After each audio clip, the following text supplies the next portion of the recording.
Well, Dre, since we've seen you bleed on the court a number of times and give a lot on the court a number of times, are we going to see you cry tomorrow night? I hope not.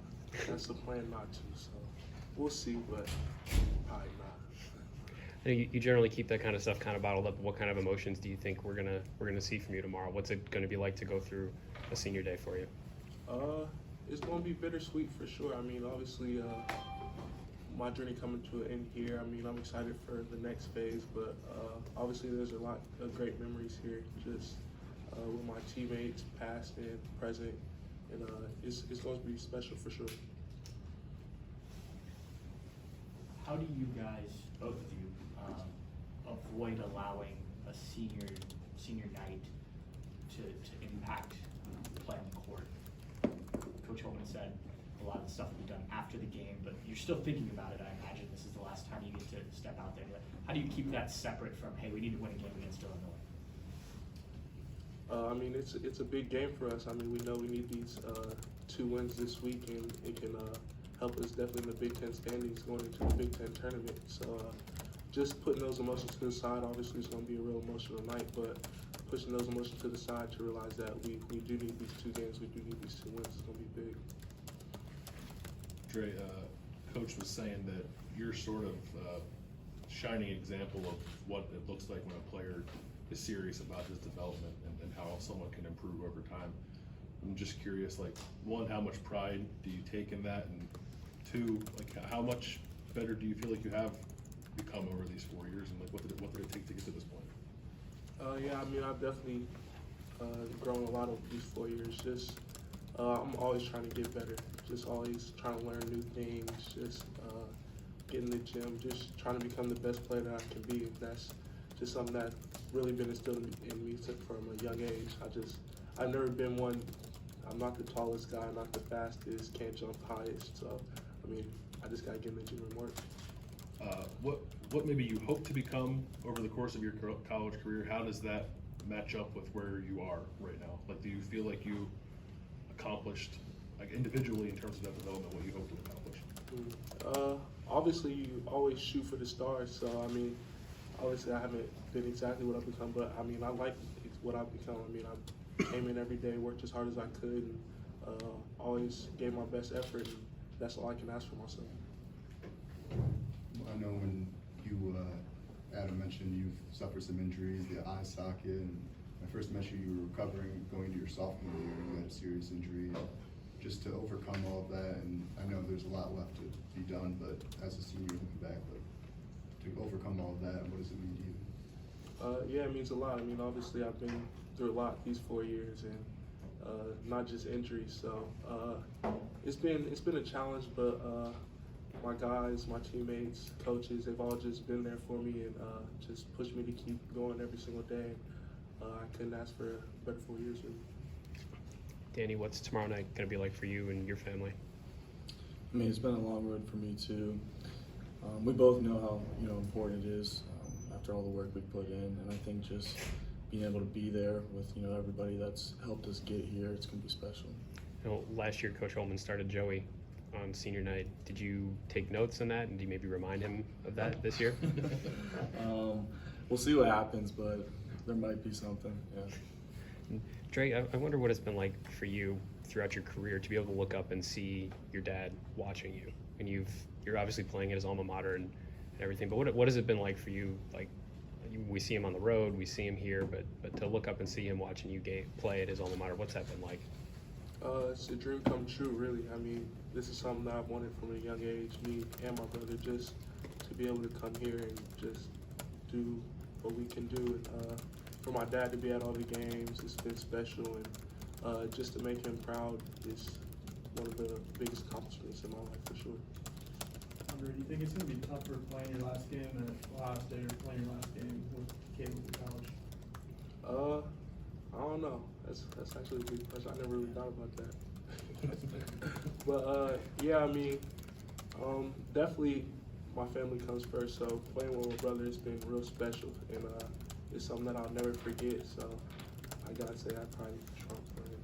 Are there specific memories that you have When you think back to your 3 years playing with Caleb, that, you know, in 20 years you'll look back at maybe this game or this moment behind the scenes or this celebration that can enlighten us on?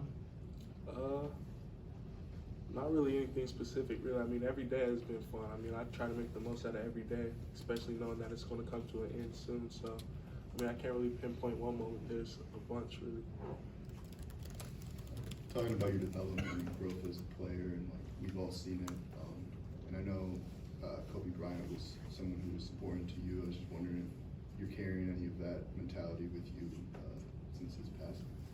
I mean, I definitely tried to. I mean, he's one of the main reasons why I chose 24, just committing on Mamba Day and everything. And I mean, he was a big impact on everybody in the basketball world, just from what he's done and just the way he carried himself. So that's definitely something I try to carry with me too. When we talked to Coach Holtman, he said that when he got here, he showed you a bunch of text messages that you hadn't answered when he was recruiting you at Butler. What was going through your head when he did that? I was actually scared, really. I mean, that's your coach now. I was like, man, definitely should have answered. But I mean, it's been fun. I mean, obviously him recruiting me and me not picking his school, but him ended up becoming my coach. I mean, it's been crazy, really, and but it's been fun. I've really enjoyed playing for him. He said that when they were recruiting you, felt like they were putting in a lot of effort, but they felt like you were kind of holding back, that you were holding out, hoping that Ohio State was going to offer. Now that this experience is getting toward the end, what did it mean to you when that offer did finally come? What was that experience like? It was real cool. I mean, I didn't really know if it was going to happen. Didn't really know what was going to happen. I was actually about to commit a few months prior to that, but just talking to my brother and my family, just waiting. I'm glad I did, for sure. Where were you going to commit before that? I can't tell y'all that. But it wasn't Butler. No. Okay. Danny, how you liking the Andre to Danny question ratio? I don't worry about that stuff. And he's my roommate, so we talking about, you know. What can you take us through what the journey is like? Just being in your role, being the guy that probably has to just give it 150% in practice every single day. What's the journey been like for you? You know, I appreciate everything. You know, my role is, you know, just coming every day with the same mentality. And I think as long as I do that and continue to help prepare everybody, then, you know, everything will work out in the end. Have they told you you're going to start tomorrow? I mean, he might have said something, but I don't know what's going to happen. What is going to happen if you are starting? Are you getting a shot up for sure? You know, I'm just going to go out there and play, and we'll see what happens. Danny, when you do get in, like, sometimes you get in and the score's a little lopsided. Like, why don't you look for yours a little more when you're out, when you do get the opportunity to be out there? You know, it's just not my personality. You know, my whole thing is, you know, I earn the respect of my teammates, and I know that I can play, and so whenever I go in there, I just try to play the best that I can, no matter what it is, scoring and passing. The end of the Nebraska game when you threw that ball off the rim was some of the most flawless execution I've ever seen of anything. Had you like practiced that? Like, why did that come so easily to you, or did you just get lucky? I knew I didn't want to, you know, get a shot clock violation because it makes us like, you know, look bad or whatever. But that just comes from, you know, playing 21 when you're younger. If you win, you got to hit it off the rim. How about the? Hey. Oh, go ahead.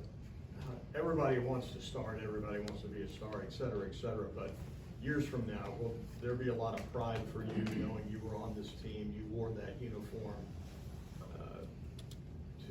to have that experience? Yeah, like, you know, when I was like 6 years ago, if you'd have told me I'd be here today, I would have told you were crazy. And just be able to be a part of the team that has, you know, potential of 3, you know, NCAA tournament appearances, you know, to make that, just having that, you know, aspect is awesome. And you might have overcome more than many, you know, on that team, and that too has to be part of the story, right? Yeah, you know, you know, the relationships that I've built along, you know, this way is really what, you know, I'm going to remember down the line, and the bonds I've formed. You said it's not your personality to check up a bunch of shots. You did throw a pass between your legs earlier. Yeah, you know, that was just in the moment. That's just okay. Yeah. Okay, so that's not necessarily the plans for tomorrow then. If it happens, it happens. I just play. Andre, I got two questions I want to ask you. I was at Washington DC when you guys lost to Rutgers the first year in the conference tournament, and then the coach leaves, obviously, and Coach Holtman comes in.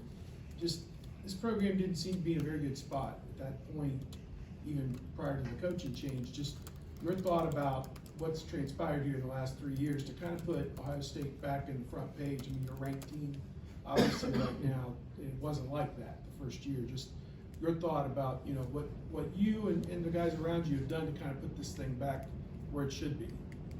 Yeah, I mean, it's been a lot of work, a lot of hard work, and just committing to the coaches, committing to this university that we want to put Ohio State back on the map. We want to put them back on the front page. And it's been fun, and I'm glad we've been able to do that for sure. And kind of parallel, this is maybe 6 weeks ago, you guys are like 2-6 or whatever you were in the Big Ten, and to now win 8 of your last 10 games, position yourselves in pretty good shape.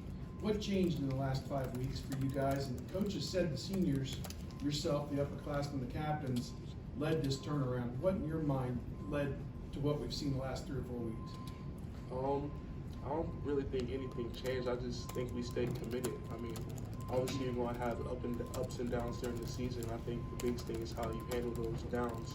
That's the biggest thing, and I think we've handled it well, and just keeping that confidence and trying to turn things back around is the biggest thing for sure.